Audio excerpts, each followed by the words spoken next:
प्रधानमंत्री नरेंद्र मोदी ने लखपति दीदी बनाने का टारगेट 3 करोड़ से बढ़ाकर 5 करोड़ क्यों कर दिया है? क्या मोदी 2029 से पहले 50% वोट सिक्योर करना चाहते हैं? क्या विरोधियों के लिए मोदी 2029 में भी कोई वैकेंसी खाली नहीं छोड़ने वाले? आधी आबादी का रुझान क्या है? महिलाएं किस पार्टी और किस नेता के नाम पर मोहर लगाने वाली हैं? एक एक डिटेल इस रिपोर्ट में देखिए।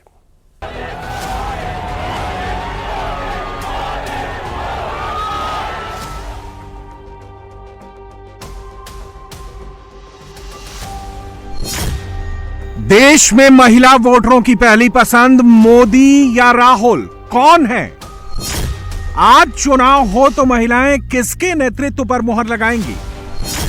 लोकसभा चुनाव के बाद महिलाओं का रुझान कितना बदला है? मैं दुनिया का सबसे धनवान व्यक्ति हूं। नरेंद्र मोदी देश की महिला वोटरों की पहली पसंद अब भी बने हुए हैं।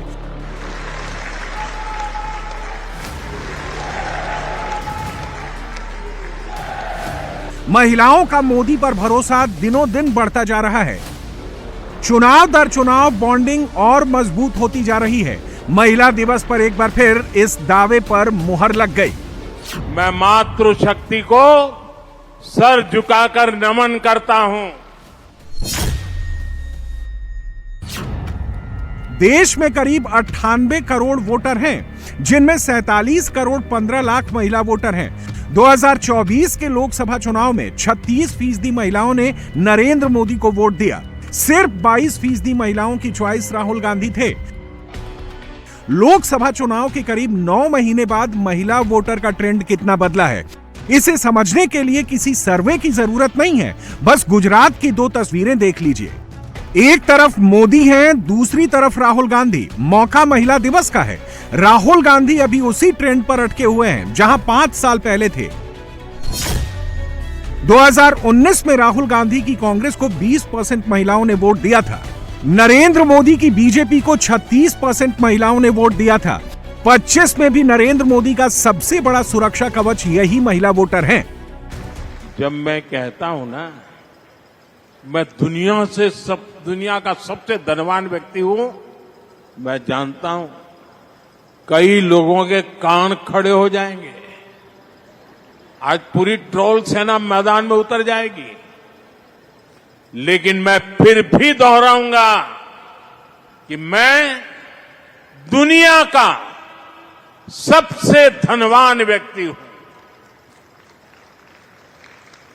मेरी जिंदगी के अकाउंट में करोड़ों माताओं, बहनों, बेटियों का आशीर्वाद है और यह आशीर्वाद निरंतर बढ़ता जा रहा है। और इसलिए मैं कहता हूं, मैं दुनिया का सबसे धनवान व्यक्ति हूं। माताओं, बहनों और बेटियों का आशीर्वाद मेरी सबसे बड़ी प्रेरणा है, सबसे बड़ी ताकत है, सबसे बड़ी पूंजी है, मेरा सुरक्षा कवच है। नरेंद्र मोदी लोकसभा के बाद हरियाणा, महाराष्ट्र और दिल्ली जीत चुके हैं। अब बिहार, गुजरात, बंगाल, असम और तमिलनाडु की बारी है, जहां मोदी ने चुनाव लॉन्च कर दिया है। महाकुंभ में माता गंगा के आशीर्वाद मिले और आज मातृशक्ति के इस महाकुंभ में आप सभी माताओं, बहनों के आशीर्वाद मिले। हर राज्यों में जीत उसी की होगी जिसे महिला वोटर का आशीर्वाद छप्पर फाड़कर मिलेगा। 24 के लोकसभा चुनाव के बाद जहां जहां चुनाव हुए, वहां क्या क्या ट्रेंड देखने को मिला। हरियाणा विधानसभा चुनाव में बीजेपी को 41% महिला वोट मिले, कांग्रेस को 36% महिलाओं के वोट मिले। महिला शक्ति की बदौलत बीजेपी ने हारी हुई बाजी पलट दी और तीसरी बार सरकार बना ली। महाराष्ट्र विधानसभा में बीजेपी की अगुवाई वाले गठबंधन महायुति को 50% वोट महिलाओं के मिले और महाविकास आघाड़ी को सिर्फ 34% महिलाओं ने सपोर्ट किया। दोनों गठबंधन के बीच गैप 16% का था। नतीजा, महाविकास आघाड़ी की सबसे बुरी पराजय हुई और महायुति की लैंडस्लाइड विक्ट्री। इन दोनों राज्यों में महिला वोटर का जो ट्रेंड विधानसभा चुनाव में देखने को मिला था, अगर वही ट्रेंड कायम रहता है तो मोदी को गुजरात और बिहार में कोई दिक्कत नहीं होने वाली। हमारे यहां शास्त्रों में नारी को नारायणी कहा गया है। नारी का सम्मान यही समाज और देश के विकास की पहली सीढ़ी होती है। विकसित भारत बनाने के लिए, भारत के तेज विकास के लिए आज भारत विमेन लेड डेवलपमेंट की राह पर चल पड़ा है। स्टेट कोई भी हो, चुनाव कैसा भी हो, नरेंद्र मोदी ही महिलाओं की फर्स्ट चॉइस क्यों है? इसकी वजह है 11 साल में लाखों गांवों में इज्जत घर, करोड़ों गरीब महिलाओं के बैंक खाते, उज्ज्वला सिलेंडर देकर महिलाओं को धुएं से आजादी, कामकाजी महिलाओं को डिलीवरी पर 26 हफ्ते का अवकाश। मोदी की इन्हीं योजनाओं से महिलाओं के साथ उनकी बॉन्डिंग राहुल के मुकाबले बहुत मजबूत हो चुकी है। हमने करोड़ों महिलाओं के लिए शौचालय बनवाकर उनका सम्मान बढ़ाया। और मेरी उत्तर प्रदेश की काशी की बहनें तो अब शौचालय शब्द प्रयोग नहीं करती है, वो कहती हैं ये तो मोदी जी ने इज्जत घर बनाया है। हमने करोड़ों महिलाओं के बैंक खाते खुलवाकर उन्हें बैंकिंग व्यवस्था से जोड़ा। हमने उज्ज्वला सिलेंडर देकर उन्हें धुएं जैसी तकलीफों से भी बचाया। कामकाजी महिलाओं को पहले गर्भावस्था में सिर्फ 12 हफ्ते की छुट्टी मिलती थी, 12 अठवाडिया। सरकार ने इसे भी बढ़ाकर 26 हफ्ते कर दिया, 26 अठवाडिया। 25 में मोदी के लिए बिहार को टफ स्टेट माना जा रहा है। वजह तेजस्वी के पास 17% मुसलमान और 14% यादव को मिलाकर 31% का वोट शेयर है। इसलिए यहां महिला वोट की लड़ाई बाकी राज्यों के मुकाबले ज्यादा तगड़ी है। 2024 के लोकसभा चुनाव में बिहार की महिलाओं ने 61.23% मतदान किया। पुरुषों ने 53.06% वोट डाले। महिलाओं ने पुरुषों के मुकाबले करीब 8% ज्यादा वोट डाले। मतलब साफ है, बिहार में महिलाएं खुलकर वोट डालती हैं। 25 के असेंबली इलेक्शन में महिलाएं हार जीत का सबसे बड़ा फैक्टर साबित होंगी। माताओं बहनों, सरकार के मुखिया के रूप में, आपके सेवक के रूप में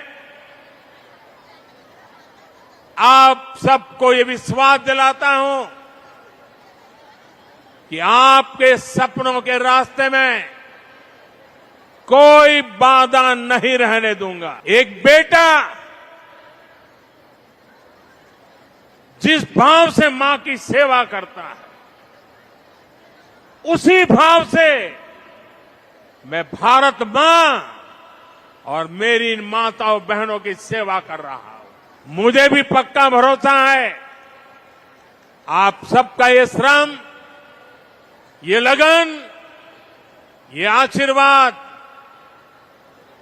इसी से 2047 तक विकसित भारत का हमारा जो लक्ष्य है, ये लक्ष्य पूरा होकर रहेगा।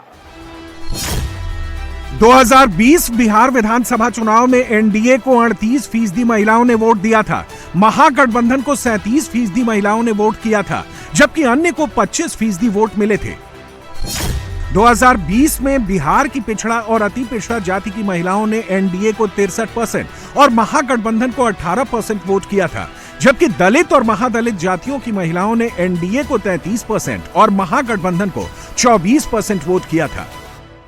बिहार में महिला वोट की शक्ति कैसे गेम चेंजर साबित होती है, इसे 2020 के विधानसभा चुनाव से समझ सकते हैं।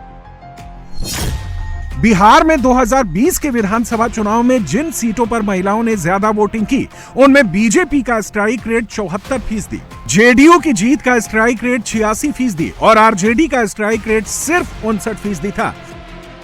तेजस्वी माई बहन योजना में 2500 रुपए महीने देने की घोषणा कर महिला वोटरों के बीच अपना स्ट्राइक रेट ठीक करना चाहते हैं। मोदी पहले ही ड्रोन दीदी, लखपति दीदी, बीमा सखी, कृषि सखी, पशु सखी जैसी योजनाएं पूरे देश में लागू कर चुके हैं। जो दिखता है वही बिकता है।